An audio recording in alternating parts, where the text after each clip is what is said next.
This is one of my absolute favorite things to talk about because I realize we can read every clinical journal, research paper, learn all the science and the biochem and metabolism about things. But if we don't understand how to implement and how to make changes and sustain those changes, we then don't get the benefit from all that wonderful research that we have in the world.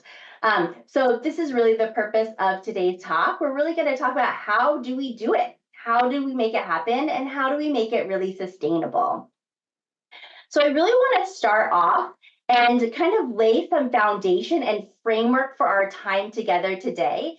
We always talk about goal setting. I talk about goal setting a lot in classes and with people I work with. We also I'll mention it later on probably today. But for this talk, I really want to think about, we want to focus on a change, not a goal. So this picture, we're thinking about making the goal, completing the goal, finishing the goal. But when we're thinking about creating sustainable behavior change, we want to almost imagine that this goal net is empty air, that this soccer ball is just going to go on for infinity, no gravity. It's just going to keep moving.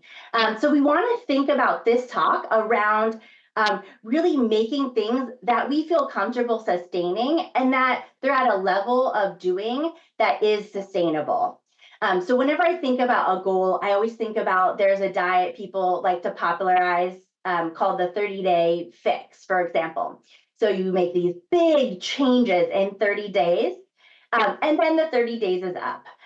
So we want to think about this talk being more, what would maybe the challenge of life be? So making changes for life, not just focusing on those goals.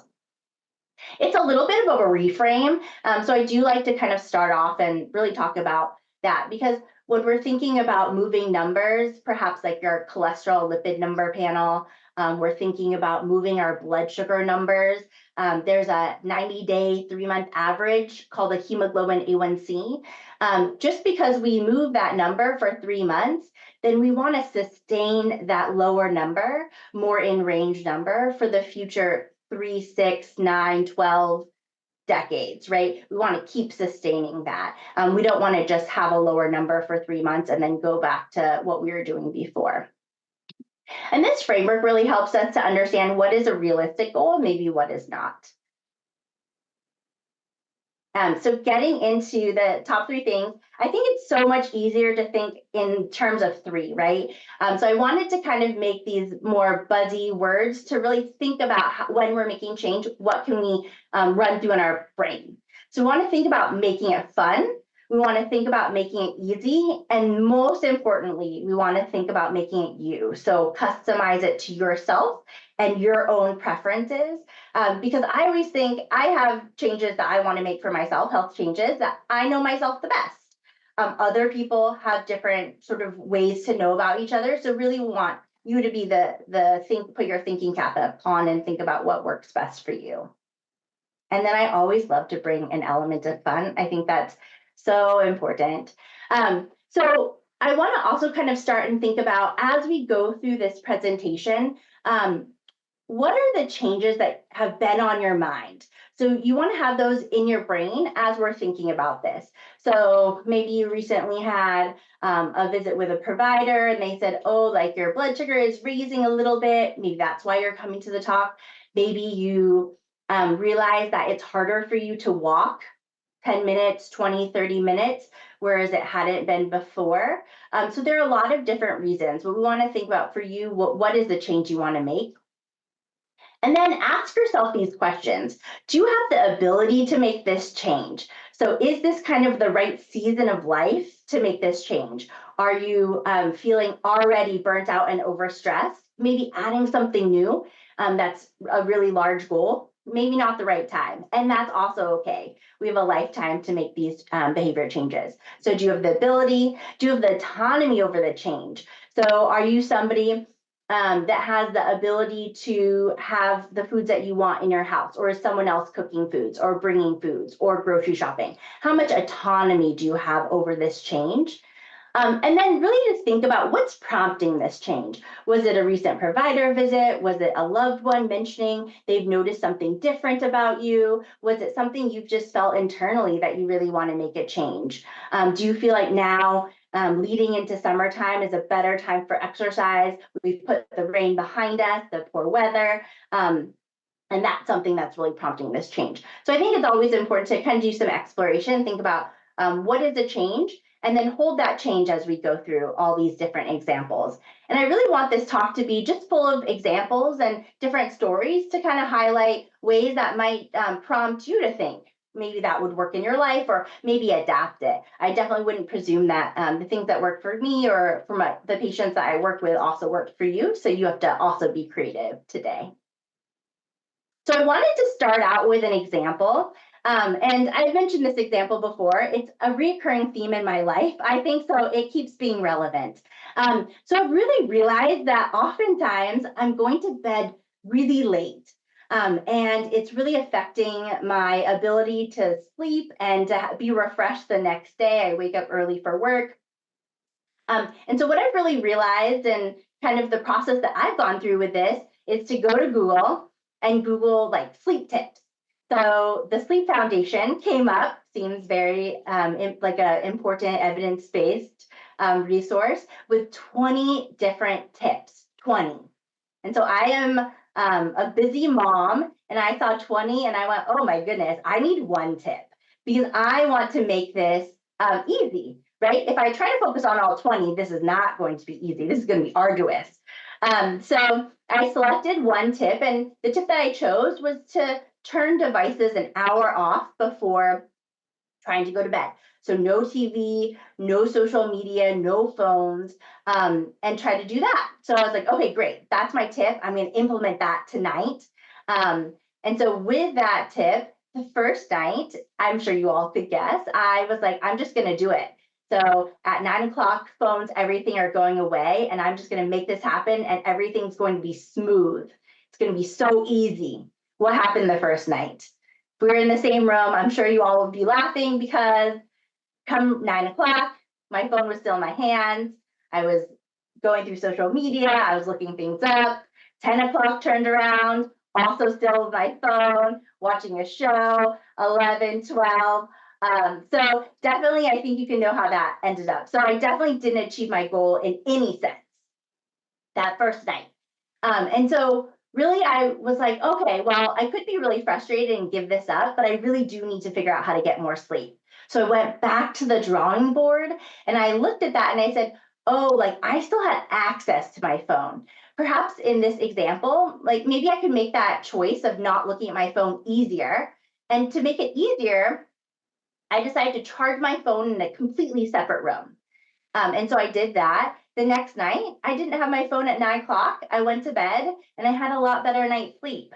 But there was another barrier that introduced themselves into this process. So if we think about what is the other thing I use my phone for? Well, I use my phone as my alarm clock the next morning. So without an alarm clock, I did not wake up.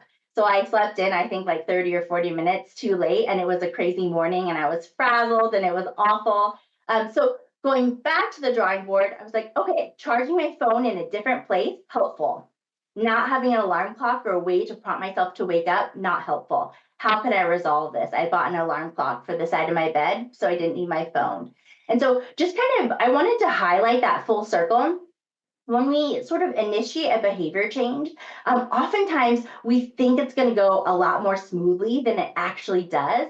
And when it doesn't go smoothly, we think, oh, well, that wasn't a good change, or I didn't do a good job, or maybe I'm not somebody who's good at changing. We internalize sort of these ideas. And really, I want you to think about, no, maybe there was something I could have done differently. I want to be nimble and adapt. So keep going back to that drawing board and figure out what works. So when I think about this, I actually did end up making this whole goal fun because I started reading books at night. So I really actually enjoy reading books because my phone wasn't with me. I started reading books. I made it easy by having a different place to charge my phone so I wasn't tempted to look at it. And then I really made it myself by buying a new alarm clock and then realizing that that separation of me to my phone was what I really needed to accomplish this goal. And this is a goal that I've gone for months at a time doing. And then something will change, and then I'll have my phone back and I will start staying up late again. So it's something I continually have to go back to do, but it's something that is really been effective. So if I notice I'm staying up too late with too much devices, if I implement this again right away, it works every time for me. So that's just kind of a full picture example around sleep about how we can really make things fun, make them easy, and make them new. Okay, so now we're going to go into the 3 different sections. So thinking about making it fun. So I am somebody who really loves fun. I feel like we have so many moments on this planet, and if we can make more of them interesting and fun, then that's just going to be better. So I looked at the Oxford Dictionary for fun, and they say enjoyment, amusement, lighthearted pleasure. I agree with all those things. But I also know we all have different life experiences, right? So what may be fun for me may not be fun for you. So you have to figure out what is the thing that sparks joy, sparks amusement, lighthearted pleasure into your life. How do you infuse that into your health goals? I think oftentimes we don't talk about this. Like we think about maybe going to a diabetes education class, and we think about just receiving information and doing something for health. But we oftentimes don't take a step back and say, how do we make this fun? Because fun really helps with sustainability. If it's something that you don't like to do, but you know it's healthy for you, you probably will do it for a while. But eventually it will become so arduous and really not fun and not high in your priority list that it will fall off eventually. Not for everyone, but for a lot of people. So building fun in really helps with sustainability. I always think about kind of fun and willpower as being a little bit opposite. So people really like to say, oh, I'll just focus on my willpower. And that to me is more arduous and really not as fun. We're relying on something that maybe we don't enjoy. But if we can kind of infuse that element of fun, then it makes it easier to accomplish. Just another way to say this from a behavioral scientist researcher, Leah Fishbach, can we think about how to make the immediate experience gratifying? So how do we put what we think we should do, exercise, changing diet habits, for me, sleeping more, how do we make that experience gratifying? Instead of saying, I'm going to eat healthier foods for 3 months in hopes that my hemoglobin A1C lowers if we're looking at blood sugar. Because then for 90 days, we're making a change with no positive feedback potentially until that A1C. And then that A1C number is weighted so heavily, if for some random reason it's not going down as much as we had hoped, then we feel really extra frustrated over the change. Versus if we can build fun things that we like to do within that change for those 90 days, then we actually, even if our A1Cs aren't moving the same number that we had hoped, we feel less defeated because we had fun while we did it. Another way to really think about this is, you want to kind of pair fun and excitement to really increase the immediate positive. So the activity that is healthy for your body, you want to make that specific thing fun. You want to think about that long-term A1C can be something that is really great to focus on as well, but you do want to add fun to each behavior because that makes it more sustainable. This is something I think is really also interesting. So it's called temptation bundling. It's something that I really think is so important to understand and to live by. It's evidence-based. Katie Milken does a lot of research around this, but really you want to bring forward the benefits of something that you know is healthy and tie that to shorter term benefits. For example, a lot of the ones that Katie Milkman, the researcher, uses is around listening to your favorite music when you exercise or listening to a podcast while you exercise, something that you reserve to the time of the healthy activity. If you, for some reason, are studying for something and studying is hard, trying to study in a place that you enjoy. So adding that more immediate gratification rather than just focusing on something and doing it just because it's healthy. So you're adding the temptation or the thing that you really want to do and bundling in with the thing that you feel like you should do, like perhaps exercise. And then the next phase to think about is you want to think about making things easy. And one of the main reasons I've been working as a clinical dietitian for definitely well over a decade, and I've realized that working with a lot of people, when we make things really complicated and really challenging, it's a lot harder to accomplish. And sometimes when we make things that are a lot easier, they start a movement in our behaviors and our patterns that really can blossom into something very different. And so sometimes changes feel really small, and maybe the first step feels very small, but it's really laying that foundation. So thinking about making it easy. So easy, achieved without great effort, presenting few difficulties, so thinking about reflecting, what does that mean to you? What does easy mean to you? Um, and so again, like a lot of people say, well, I shouldn't do it the easy part. I don't want the easy route out. I should do the hard part. I should make it hard because I need to. My health is important. I don't think that saying I'm going to make this the easiest like most frictionless option as saying you're not a committed person to your health. I would actually say making choosing the easier, less friction based option is a stronger commitment to your health. So I think sometimes people kind of tie those two together and they say, well, if it's not hard, is it really kind of worth it? We have so much marketing, I think, in this world, like just do it. The harder route is, I don't know. I feel like people like the harder route. It feels more maybe elite or something, but really making a strong case for making things easier because that helps with sustainability. And when we look at data and research for behavior change, sustainability is so hard and really elusive for a lot of people. And so if we can start with kind of an easier foundation that really builds these very sustainable changes, and then we are the person who keeps the sustainable changes up, then we actually are in a very smaller minority number, but it might just take a little bit longer to get there. And this is another thing I think sometimes just working with a lot of people say, well, I'm not really ready to make the change I should make, right? The change I should make is I need to eat 9 cups of fruits and vegetables every day. I need to exercise an hour, go on 2-hour hikes on the weekends, exercise an hour every day. So these really large, lofty goals that are very hard to accomplish and probably don't fit into people's lives right now. So they'll say, well, if it's not going to be perfect, or if it's not at least 30 minutes, why should I even bother doing any exercise? And so to that, I would say we're laying the foundation. So if you look at this slide, there's these different rocks along the water.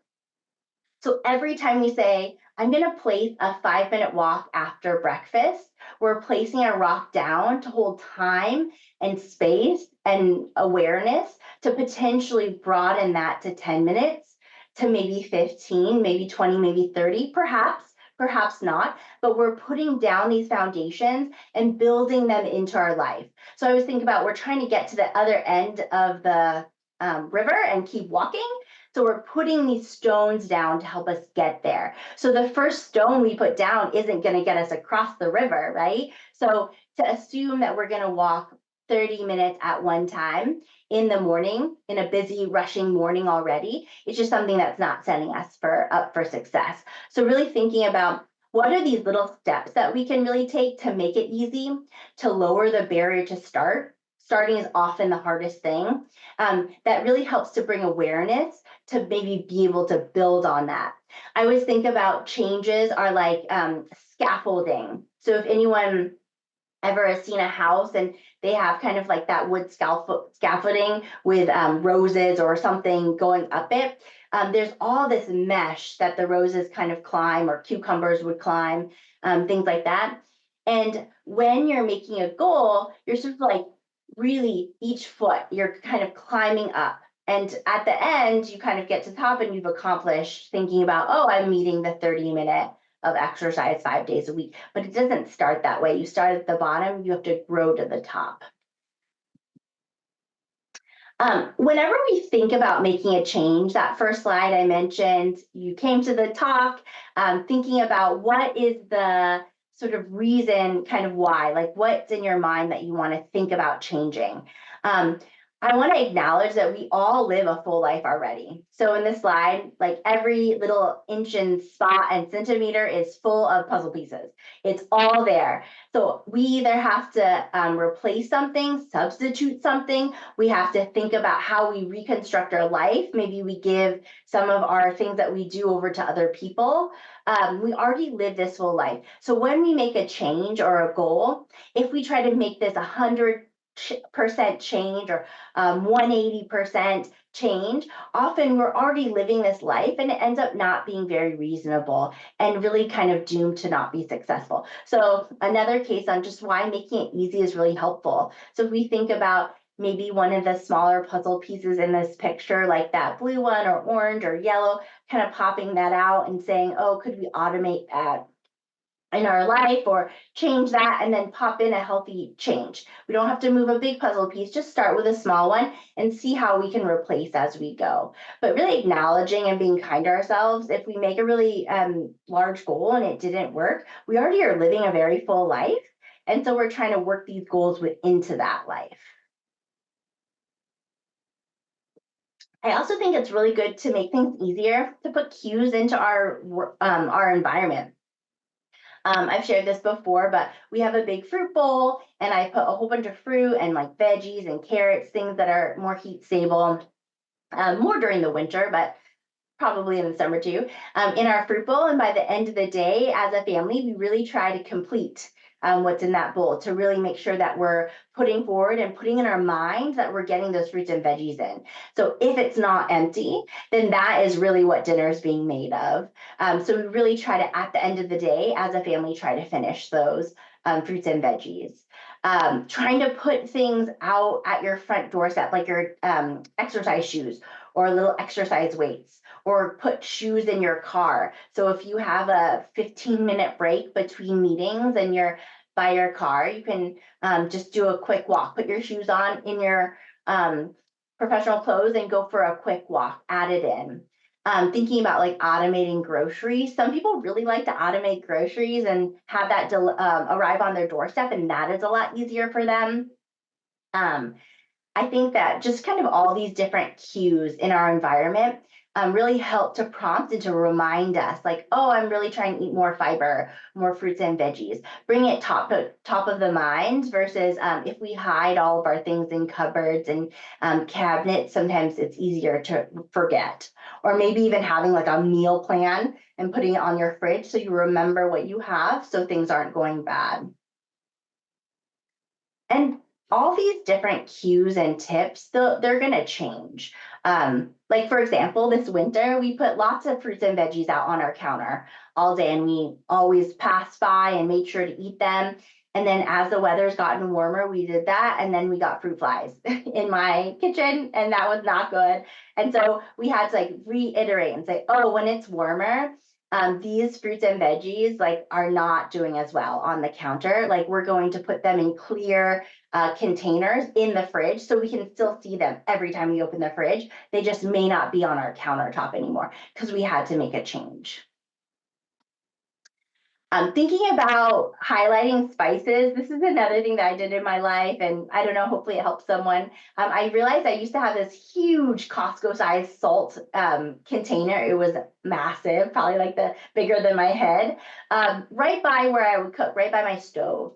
And what I realized is when it was right by my stove, I just started salting everything. I even tapped into my inner Italian grandma and started salting all my pasta water and making that super salty and cooking pasta that way, cooking veggies, throwing salt in. I felt like, I don't know, I was a famous Food Network cook. I was salting at every step of the recipe. And I realized our food was getting so salty. And it was because it was visually a cue. It was right there. The salt was right there. So I actually took a moment to think about my environment and say, why has our food been saltier? Even my family members commented on it, and it was because the salt was right front and center. So I took my big Costco-sized salt container that was very quickly becoming not very full, and I moved it to the pantry, which is like maybe 5 to 10 steps away, but hidden out of sight. And then I pulled forward all the spices that I really wanted to start including into my recipes. So I have like my general, I don't know, pepper, granulated garlic, granulated onion, the standard. But I also started wanting to add some different spices like turmeric, adding some spice blends without salt in them, adding like some nutmeg and curry flavors. So I put all of those close to my stove.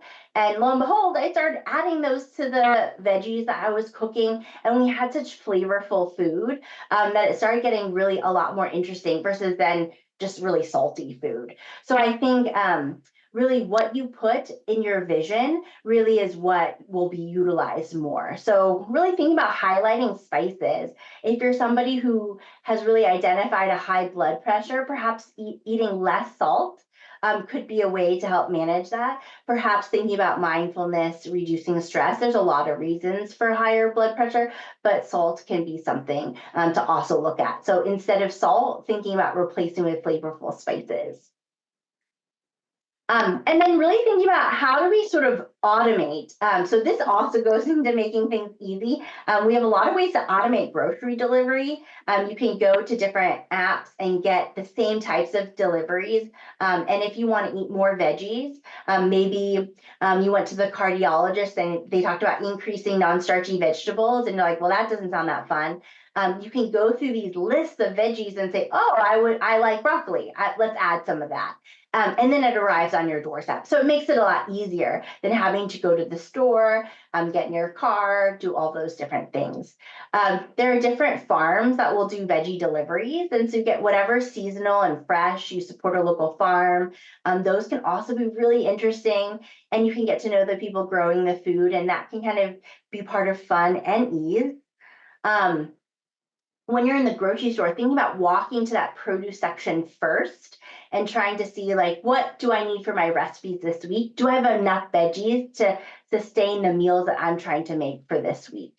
And then of course, going in with a grocery list. I'm the worst at this. I come in with a list and end up with far more than I planned. I started bringing only like 1 or 2 bags in to carry my groceries out. So if I felt like I was exceeding that, I would have to start cutting back because I love to put new products in my cart because I'm a dietitian, so I love food and I love trying new food. The final step is really making it you. So I really, really believe that you are the expert in your own life, 100%. So when I was first a dietitian, I was so enthusiastic and I just wanted to tell everyone all the things that I'd learned, the science classes, how things metabolize, everything. I was so, so excited. I was like just a walking little nutrition dictionary. So I would just tell everyone and talk, talk, talk. And now I've sort of stepped back a lot more in my role and really tried to listen, listen, listen. Because when I'm working with someone or a class, really no 2 people are the same and no people's lives are the same, even if they look similar on paper. And really staying curious and listening is really how we can shape the best sort of plan for somebody as an individual. Versus if we just talk about all the things that we've learned, it doesn't always hit or really feel as authentic for people because I think it may not fit. So the most important person in this whole situation is the person making the behavior change that they want to sustain. So you all are the most important part of today. And so I think sometimes we can kind of get stuck in our different changes. And when we think about ourselves, we made that big 180 turn change and it's not sustainable. And we're like, oh, what now? I didn't accomplish it. And I always think this slide I put trees and plants with roots. I really love to garden. It's so fun. But we want to really infuse a strong root system into our change to really make it sustainable. So we want to really kind of develop, put like a lot of time and energy in the nutrition of our soil and our root system, water our goals, make them small but keep them growing. And sometimes we do get stuck and we really plateau with changes. So some of my suggestions around that are thinking about giving yourself advice. So oftentimes our internal dialogue is a little bit more punitive. Perhaps we're like, oh, why can't you just do this? It's not that hard of a goal. So a little bit more negative. But if a best friend or a loved one were to come to us and talk about a struggle around a health goal, we often are better at listening and better at giving advice. So often the advice that we give others is actually truly very good advice for ourselves. So sometimes even imagining that the situation you're in, you're giving that same advice to a loved one. How do you speak to them? How do you kind of set up goals? How do you provide like empathetic listening and sort of give that back to yourself can be really helpful. And then thinking about something that you actually want to change. This goes into the fun. Don't change something because you think it's the thing you should change. Start with the thing you want to change. So if you don't want to exercise and you don't like exercising, but you really love to cook and you would love to try new produce out as summer rolls around, go with the summer produce cooking goal. Don't go with the exercise goal because it's not the goal you really want to do. You want to start small, like we mentioned. You want to place those stones down to get across the river. That bridge wasn't built, or the stone bridge wasn't built in a day. It's built over time. And then this is something I talk about anytime I have the opportunity to. I think it's been life-changing for me, and when I work with people that I get to the opportunity to work with, the empathy gap. So the empathy gap is really we need to set goals that we need to implement in the moments and the type of environment that we have to implement them. For example, often I work with people maybe in the morning or maybe after lunch. And so they're like, oh, I really want to change what I'm eating for dinner. For dinner, I often swing by a restaurant and just pick up whatever is easiest because I'm tired or whatever is the goal. And so I want to start cooking at dinner instead of picking food up. So like, okay, that's a goal that would be in line. But we're making that goal after lunch, so we're not hungry.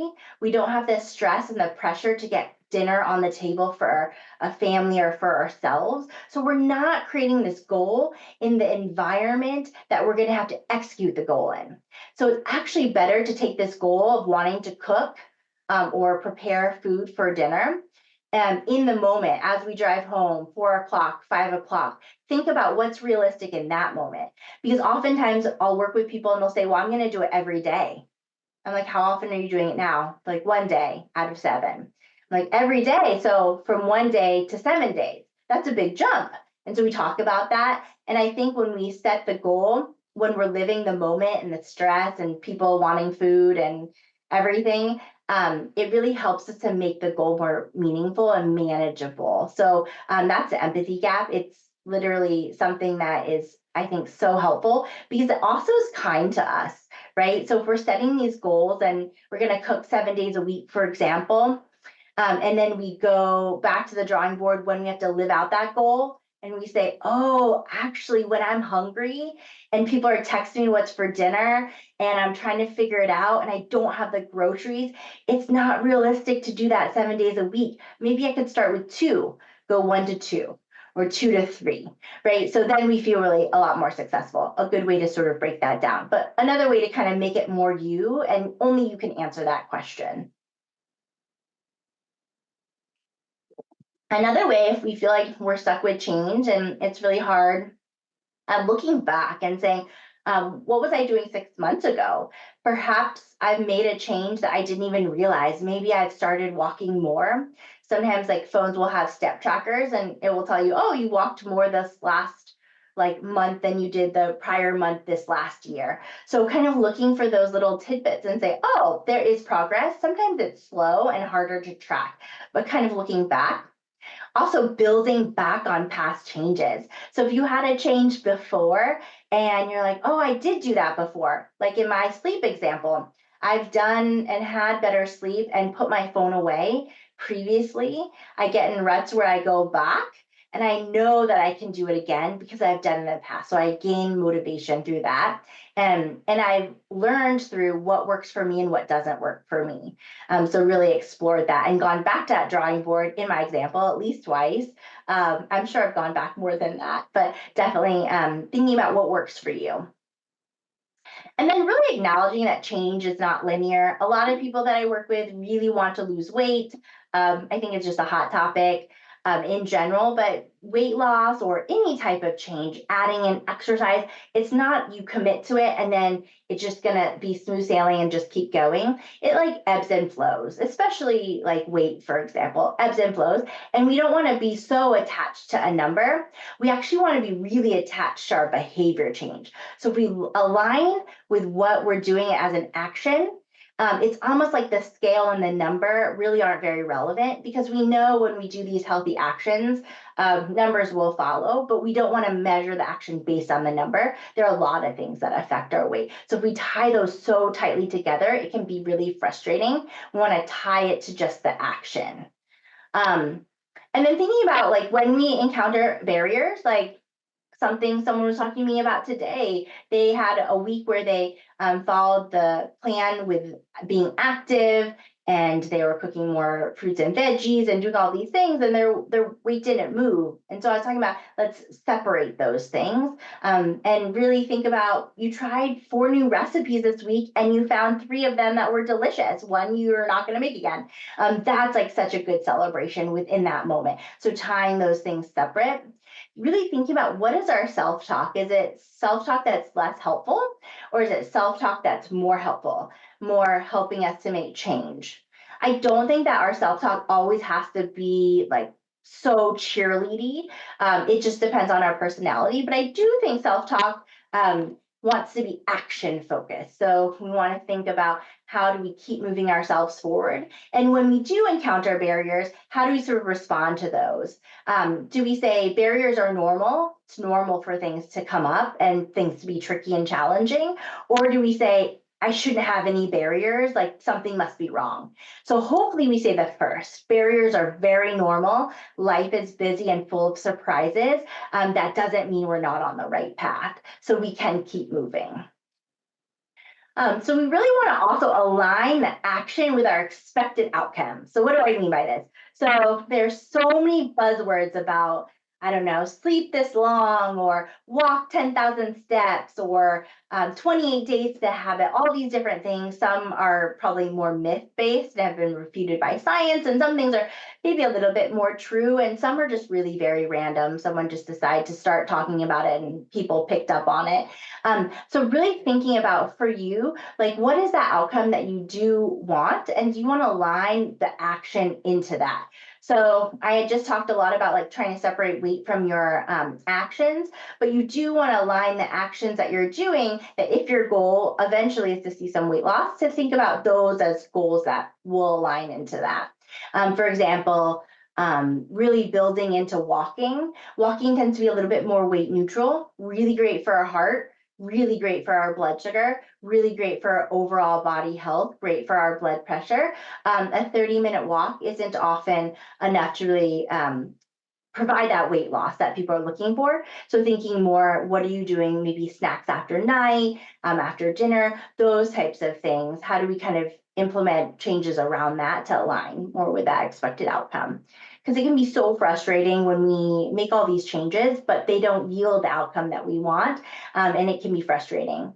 And even if that is the case, maybe taking a moment and saying, oh, like I started walking, I feel like I'm sleeping better. I feel like my A1C has dropped. So tying it back to the outcome that it is giving and yielding. And then I think thinking through barriers and having somebody to maybe bounce ideas off and really like reframing so it feels like a barrier. For example, maybe you've started exercising and it started raining. And so you're like, oh, I can't exercise when it's raining or the weather's poor, or going into summer, the weather's too hot to exercise for me during the day when I normally would. So instead of saying, oh, like I can't exercise anymore, Instead saying, when is a time that I could exercise, that the weather would be appropriate for me to exercise? Where could I exercise? What type of exercise? I was working with someone earlier and they were saying, in the winter, I walk, and in the summer, I try to get in a pool or do something that's cooler, or I try to hike in like more wooded areas. So kind of modifying through the seasons, instead of like really thinking, oh, that's a barrier, I must stop, but really, how do I implement creativity to keep a goal going that might look a little different? I wanted to just put a more nutrition-based example out because I feel like sometimes that is really helpful for people. So say you're somebody living with pre-diabetes, so you want to prevent type 2 diabetes. So we know there's an evidence-based study called the Diabetes Prevention Program. And what they've looked at really is when people increase activity to 150 minutes per week or 30 minutes 5 days a week, and if indicated, they achieve about 7% weight loss. Or there's also great studies around people including more plant-based foods into their diet. So those two things, that can help sort of move those numbers down and really prevent type 2 diabetes. So I put those different categories. So thinking about increasing activity is on my left. It might be your right. I'm not sure how you're looking on the screen. And then the increasing more plants or potentially losing weight, if that's indicated, is on the other side.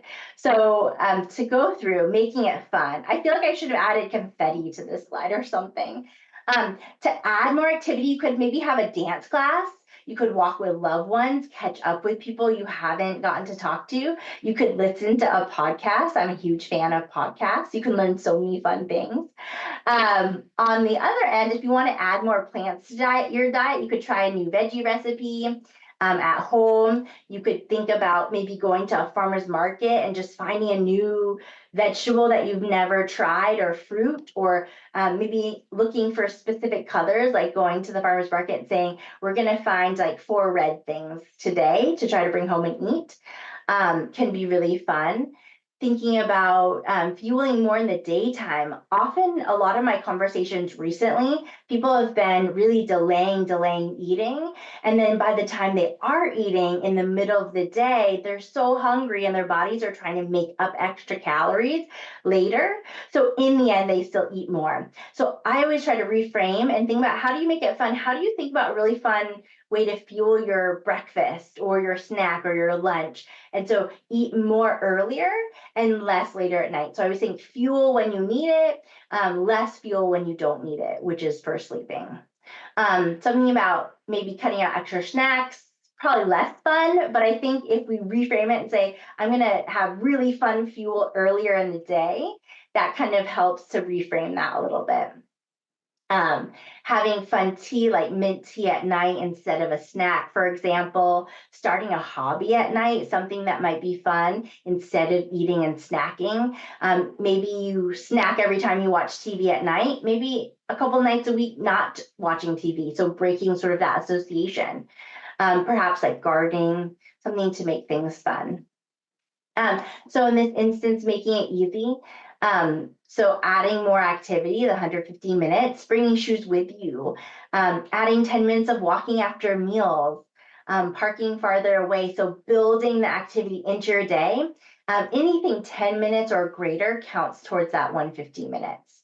I've even seen studies that when you're active for even like 2 minutes, you get up and have a quick stretch break and get your heart rate up. That's still healthy and beneficial. And then adding more plants or potentially thinking about weight loss, making changes over time, not making them so drastic. Perhaps making it easy by getting grocery delivery. There's someone I was working with the other day, and we just went through their grocery delivery list and really talked about how to infuse more fiber into their list together. And so I know that those foods are going to pop into their doorstep in a couple of days, and we have plans on how to use them. So trying to make that easy. Getting pre-taught veggies or veggies that are ready to be steamed is always really helpful. I personally don't really like to do dishes, and so it really cuts out some of that extra dishes work. prepping meals once. So maybe if you have time on a Sunday, you can elicit help from your family, prep those meals, do the dishes one time, and then you have them all together and ready to go. It's super fun to cook a meal and have everything pre-chopped, because then you're just kind of throwing it in. Maybe you're making a stir fry into a wok. All your veggies are prepped. You feel like a fancy Food Network chef. Everything's ready to go. Versus if you have to pull out the cutting boards, it takes so much more time.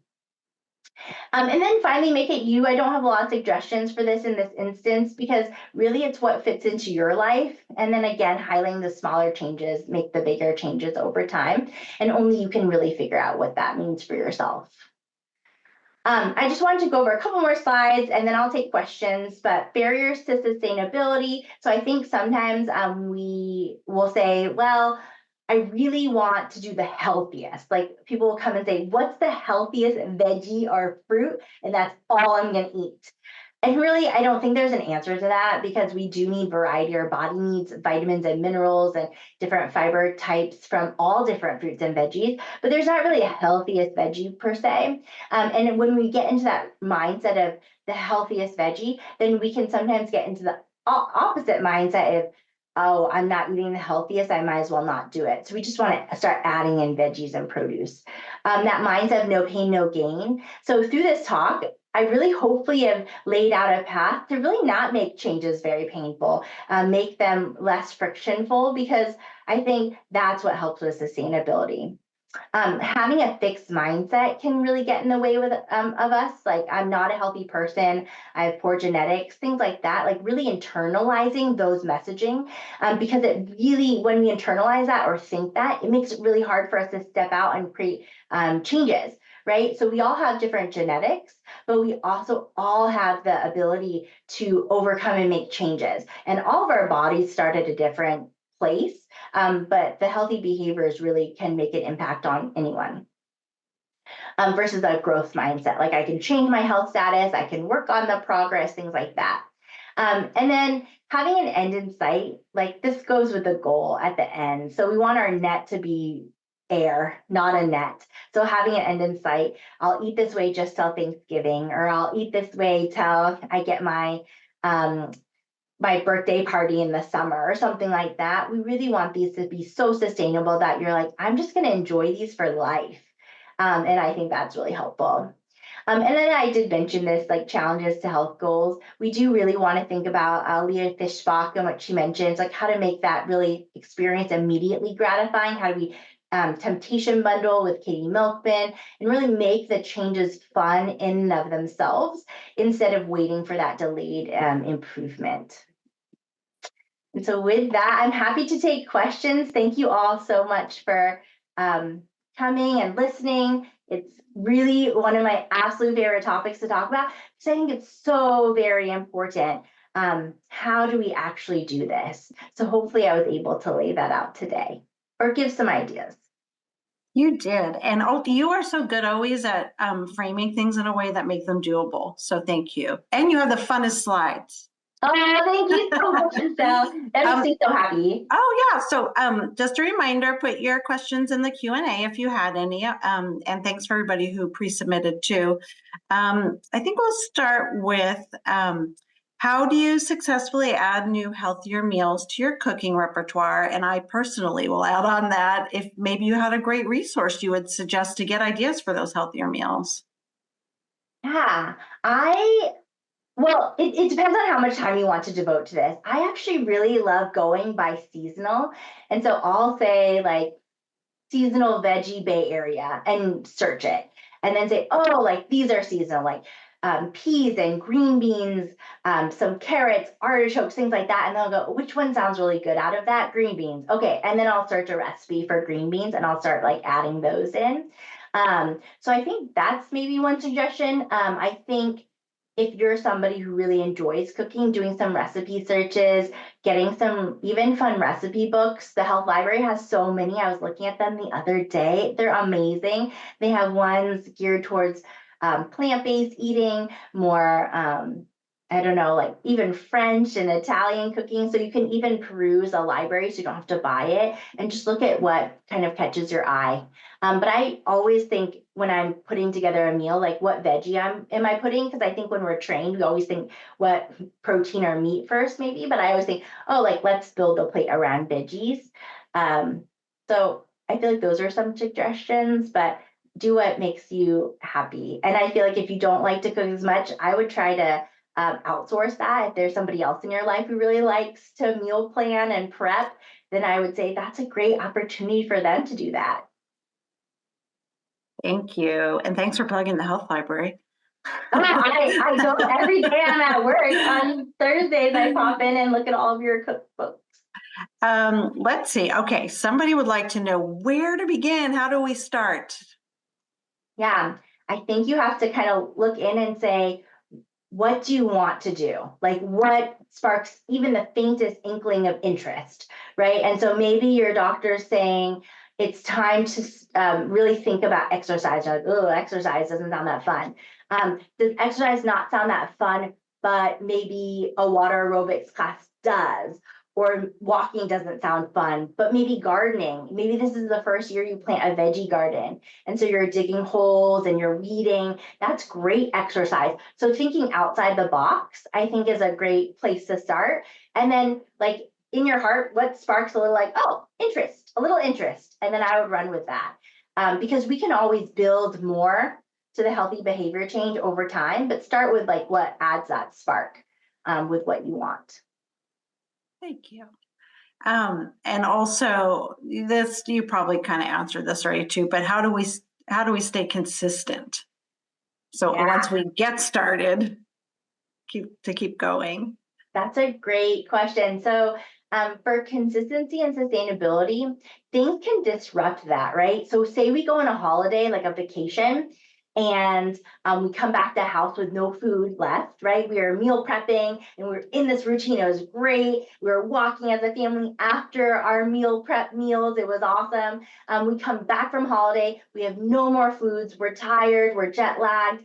That's the time to put extra effort into the sustainability of your plan. So if prior to vacation, it was really working to get the grocery delivery or to go to the farmer's market or to just go to the produce section first in your planning and grocery shopping, you want to be really intentional about re-implementing that, even if it feels a little bit less easy. So in that instance, I would try that. And that really helps with sustainability. And then being so forgiving with yourself. There are always new barriers we could never perceive or understand to arise. Maybe we have a week where we have things to do at night at our kids' school or in life. We're invited out to eat like 4 times in the week, and it makes it really hard to meet what we're hoping to achieve. The next day meal moment, we can think about like how do we adapt? So really keeping things open.